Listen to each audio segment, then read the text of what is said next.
আমরা শিলিগুড়িতে বসেছিলাম, আলিপুরদুয়ার, কোচবিহার, কালিম্পং, দার্জিলিং, জলপাইগুড়িকে নিয়ে। পরে আমরা দুর্গাপুরে বসেছিলাম, বাঁকুড়া, পুরুলিয়া, পূর্ব পশ্চিম বর্ধমানকে নিয়ে।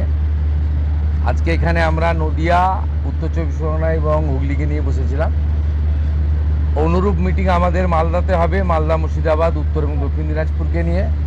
অনুরূপ মিটিং আমাদের কোলাঘাটে হবে, পূর্ব পশ্চিম মেদিনীপুর, ঝাড়গ্রাম এবং হাওড়াকে নিয়ে। আমরা মূলত যেটা জোর দিয়েছি, শর্ট টার্মে নির্বাচিত এমএলএদের সঙ্গে প্রশাসনের সমন্বয়।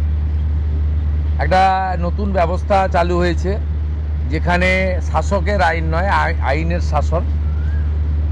নতুন একটা বিশ্বের সর্ববৃহৎ রাজনৈতিক দল, যে দল নেশন ফার্স্ট মন্ত্রে বিশ্বাসী, তারা জনতা জনার্দনের আশীর্বাদ নিয়ে ক্ষমতা পেয়েছে। নতুন ব্যক্তিরা এমএলএ হয়েছেন, মন্ত্রী হয়েছেন, মুখ্যমন্ত্রী হয়েছেন। আমাদের ভিশন কি, আমরা কি চাইছি, কেমনভাবে রাজ্য চালাতে চাইছি, আমাদের সংকল্পপত্র কি, এটা প্রথমেই অ্যাডমিনিস্ট্রেশনের সর্বস্তরে পৌঁছে যাওয়া দরকার।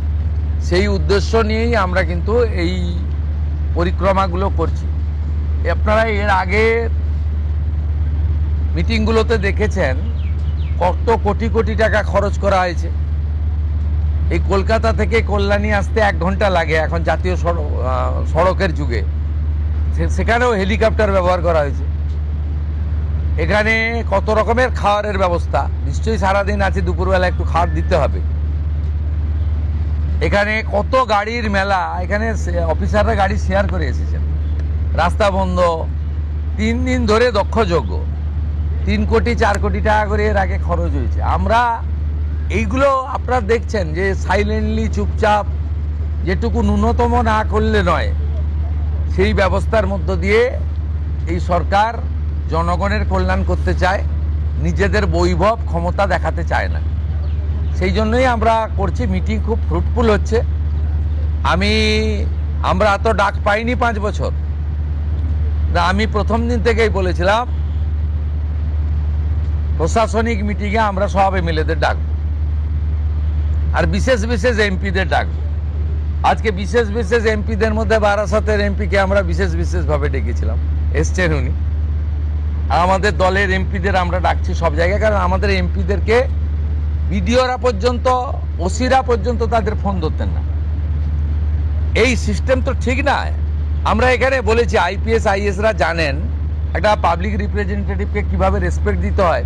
মহারাষ্ট্র সরকার করেছে, যে কোনো নির্বাচিত প্রতিনিধিকে যদি অনার না দেন, কীভাবে অনার দেবেন সেটাও স্টেট ক্যাডার এবং ন্যাশনাল ক্যাডারে বলা আছে। এগুলো আমরা এখানে করেছি, বলেছি। এবং আজকে এখানে বসিরহাটের অনেক অপোজিশনের এমএলএরাও যুক্ত হয়েছিলেন, তাদের মধ্যে একজনকে বলার সুযোগও আমরা দিয়েছি। আমরা চাই যে কেন্দ্র রাজ্য ডবল ইঞ্জিনের সুফল মানুষ পাক, এবং কেবলমাত্র নির্বাচনের সময়ই রাজনৈতিক কচকচানি হোক। সারা বছর আমরা কনস্ট্রাকটিভ আইডিয়া নিয়ে কাজ করি। আপনাদের মাধ্যমে মাননীয় প্রধানমন্ত্রীর 12 বছর সম্পূর্ণ হয়েছে। ভারত সরকার 5ই জুন বিশ্ব পরিবেশ দিবস থেকে 21শে জুন বিশ্ব যোগা দিবস ন্যাশনাল প্রোগ্রাম ডিক্লেয়ার করেছেন। পশ্চিমবঙ্গ সরকার এই ন্যাশনাল প্রোগ্রামে পার্টিসিপেট করছে, আমরা ঘোষণা করেছি। 5ই জুন রাজ্যের সমস্ত ব্লকে এবং পুরসভাতে, ইনক্লুডিং কর্পোরেশনে, মায়ের নামে একটি গাছ লাগানোর কর্মসূচি হবে। প্রত্যেক বিধায়কদেরকে অরণ্য দপ্তর, পরিবেশ দপ্তর, দুটো দপ্তর নোডাল থাকবে। তারা ফলের গাছ দেবেন এলাকায় বিতরণ করার জন্য, এলাকায় লাগানোর জন্য। 12 থেকে 20 জুনের মধ্যে 3 দিন জনকল্যাণ শিবির করতে বলা হয়েছে ভারত সরকারের পক্ষ থেকে। আমরা 3টে ডেট বেছে নিয়েছি, ওয়ার্কিং ডেট 15, 16, 17। আমরা সিএসের মাধ্যমে প্রশাসনকে বলেছি স্কুলে যেন না হয়, যাতে ক্লাস হ্যাম্পার না হয়। বিডিওরা এবং পুরসভার ক্ষেত্রে সিওরা, আর কর্পোরেশনের ক্ষেত্রে কমিশনাররা দায়িত্বপ্রাপ্ত হবেন বিধায়করা এবং যে এমপিরা সেখানে চিফ গেস্ট হবেন, ইনোগোরেটর হবেন, সব জায়গায় জনকল্যাণ শিবির হবে। সেখানে ভারত সরকার এবং রাজ্য সরকারের চালু থাকা এবং আগামী দিনে আসতে চলা সমস্ত স্কিম আমরা তার বেনিফিট মানুষকে দেব এবং সচেতন করব। 15, 16, 17 জুন, 21 জুন বিশ্ব যোগা দিবস। আয়ুষ ডিপার্টমেন্ট, যা পশ্চিমবঙ্গ সরকারের হেলথ ডিপার্টমেন্টের অন্তর্গত, এবং স্পোর্টস ডিপার্টমেন্ট মিলে করবে। পুলিশ থেকে, স্কুল থেকে, এনসিসি থেকে, নানা এনজিও অর্গানাইজেশন, উৎসবের মতো পৃথিবীর 200টা দেশ ভারতের যোগা দিবসকে গ্রহণ করেছে। আমরা বিচ্ছিন্ন ছিলাম, আমরা এবারে যুক্ত হলাম। উৎসবের মতো হবে। আয়ুষ ডিপার্টমেন্টের প্রোটোকল মেলে যেখানে যেখানে পাবলিক যোগা হবে তার আগে 2 দিন রিহার্সাল বা তাদের যা প্রোটোকল আছে, প্রোটোকল ভেঙে হঠাৎ করে যোগা পালন করতে কেউ যাবেন না, ছবি তোলার জন্য যাবেন না, সেই প্রোটোকল মেনে তারা করবেন। আজকে একটা নীতিগত সিদ্ধান্ত নিয়েছি, ক্যাবিনেটে এটা অনুমোদনের জন্য আমি রাখবো। আয়ুষ দপ্তরকে আমরা হেলথ থেকে আলাদা করছি।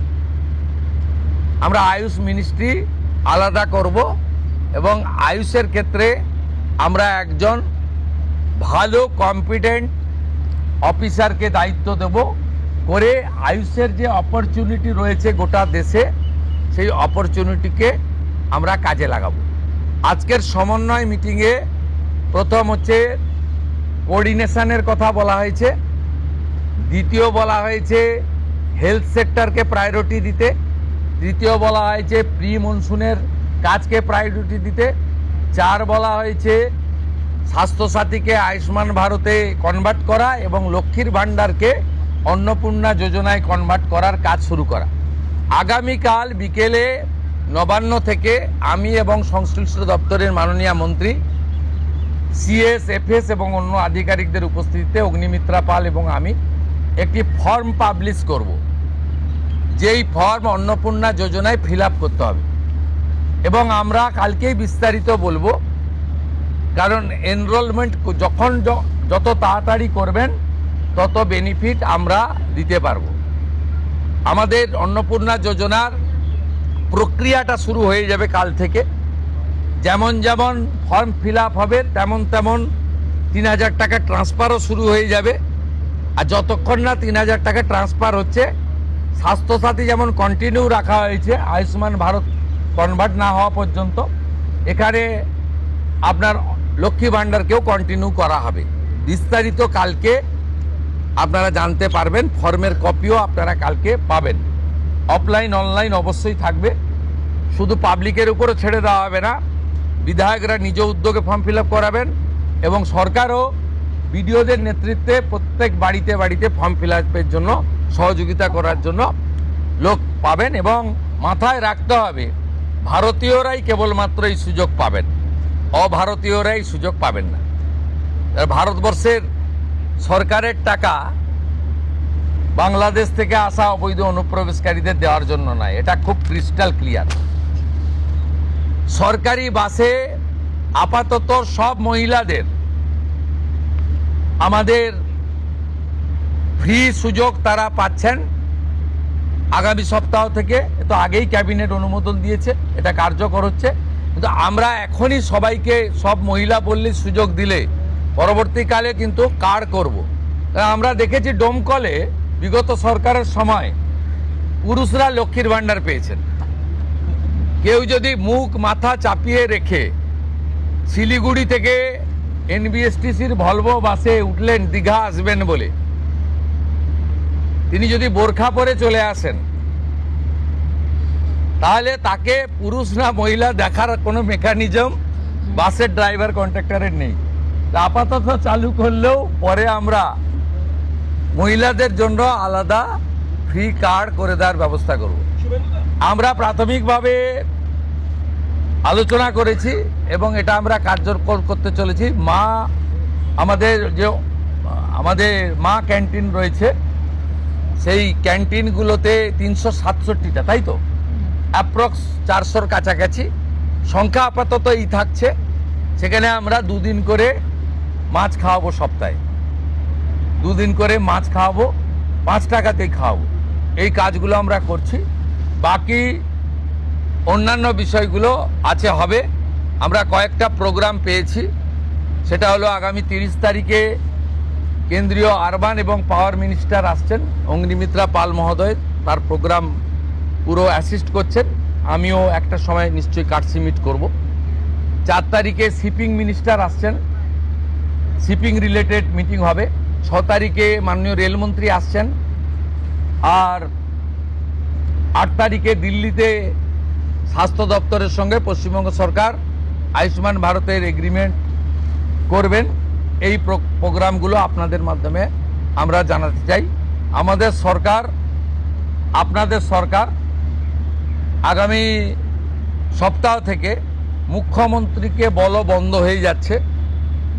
তার জায়গায় আমরা নাম দিচ্ছি আপনার সরকারকে বলুন। আর পুরনো যে নাম্বার ছিল ওর নাম্বারেরও বদল আসছে। এই সংক্রান্ত বিস্তারিত যেদিন আমরা লঞ্চ করব সেই দিন আপনাদেরকে নাম্বার জানাবো। নামটা আমি আজকেই জানিয়ে দিলাম, আপনার সরকারকে বলুন। মাননীয় রাজ্যসভার সাংসদ শ্রমিক ভট্টাচার্য মহোদয়কে নাম ঠিক করার জন্য সরকার পরামর্শ চেয়েছিল, তিনি এই নামটা ঠিক করেছেন। মুখ্যমন্ত্রী হিসেবে আমি সেই নামটা গ্রহণ করেছি। आज सुबह से देखा जा रहा है बहुत सारे बॉर्डर पे जमा हो रहे हैं, वो बॉर्डर क्रॉस करना चाह रहे हैं। क्या ये जो ऑर्डर आपने किया था, स्टेट गवर्नमेंट ने किया था, होल्डिंग सेंटर हर एक डिस्ट्रिक्ट में होना चाहिए, उसके बाद डर के मारे जो है लोग बॉर्डर क्रॉस करना चाह रहे ये हैं? एग्जिस्टिंग फॉरेनर्स एक्ट है, कोई नया कानून नहीं है। और ये लोग चला जाना चाहिए। और उनका बांग्लादेशी जो नागरिक है उनका लेने का जिम्मेदार तो है उनका। तो जब हम लोग यहाँ से बोल रहा था तब वहाँ से उनका जो स्पोक्स पर्सन है, मैं देखा था सोशल मीडिया में और यूट्यूब में आया, जो उन्होंने बताया जो बांग्लादेशी है वो तो हम लोग ले लेगा। तो ये सब बांग्लादेशी है, इसको ले लेना चाहिए। लेकिन ये लोग को, पुलिस को हम लोग बता दिया जेल में भेजने का जरूरत नहीं है। देश के रुपया में खाना खाएगा, कपड़ा देगा, मेडिसिन देगा। एक दामाद है ये लोग। जल्दी जल्दी भागो, जल्दी जल्दी भागो, नहीं तो जो करना है सरकार करेगा।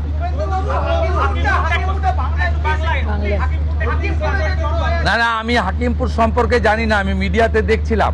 কিন্তু এটা নতুন কিছু নয়, প্রেজেন্ট অ্যাক্টই রয়েছে। এবং আমরা বলে দিয়েছি যে বাংলাদেশের অবৈধ অনুপ্রবেশকারী তাদেরকে কোর্টে পাঠানোর কোনো দরকার নেই, আইনে নেই। সরাসরি পুলিশ নেবে এবং বিএসএফ এর হাতে হ্যান্ড ওভার করবে। বিএসএফ এর যা ভারত সরকার বাংলাদেশ সরকারের সঙ্গে আছে এগ্রিমেন্ট, তাতে বাংলাদেশি প্রুফ করে হ্যান্ড ওভার করে দেবে। আমাদের জেলে 3 মাস 6 মাস 2 বছর রেখে আপনার চাল, আপনার ডাল, আপনার তেল, আপনার মাছ, আপনার ডিম, আপনার কাপড়, আপনার মেডিসিন ওদেরকে দেব কেন? এটা তো ভারতীয়দেরই ক্ষতি হচ্ছে, আমাদের রাজ্যেরই ক্ষতি হচ্ছে। সেই জন্য আইনটা এতদিন ছিল ভোট ব্যাংকের স্বার্থে কেউ বা কারা ব্যবহার করেনি। আমরা ভোট ব্যাংকের বাইরে গিয়ে দেশের স্বার্থে, রাজ্যের স্বার্থে এই আইন কার্যকর করছি।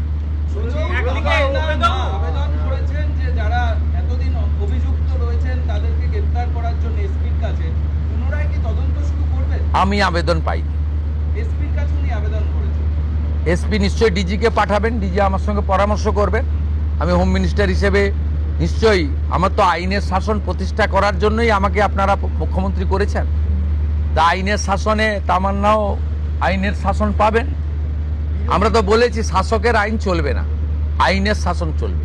বিরোধী দলের আমরা তো বলেছি স্কুল, কলেজ, মন্দিরের 1 কিলোমিটারের মধ্যে মদের দোকান লাইসেন্স দেওয়া যাবে না। এ সরকার অন্যভাবে চলবে, চিন্তার কোনো কারণ নেই।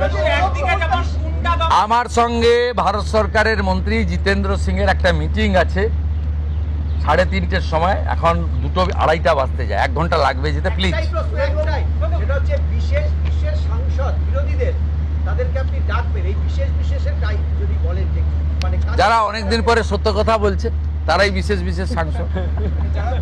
যারা বলছেন যে আপনারা আমাদের স্বাধীনতা পাইয়ে দিয়েছেন, যারা বলছেন যে এর কোনো ভবিষ্যৎ নেই, ফলতাতে যে চতুর্থ হয়েছে সে আর 1 তো দূরের কথা 2-এই আসতে পারবে না। যে সামনে ভবিষ্যৎ দেখতে পাচ্ছে। এই তালিকা আপনার কাছে প্রস্তুত? এই তালিকা তৈরি আছে। এই বিশেষ বিশেষ সাংসদ না আমি বলবো না, আপনারই তো দেখাচ্ছেন। আমি তো আপনাদের চ্যানেলেই দেখছিলাম বারাসাতের সাংসদ কি বলছেন।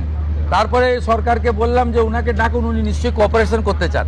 উনি আজকে বক্তৃতা করলেন, কোঅপারেশন করলেন, যাওয়ার সময় হ্যান্ডশেক করলেন, বলে এই প্রথমবার একটা ভালো মিটিং হলো।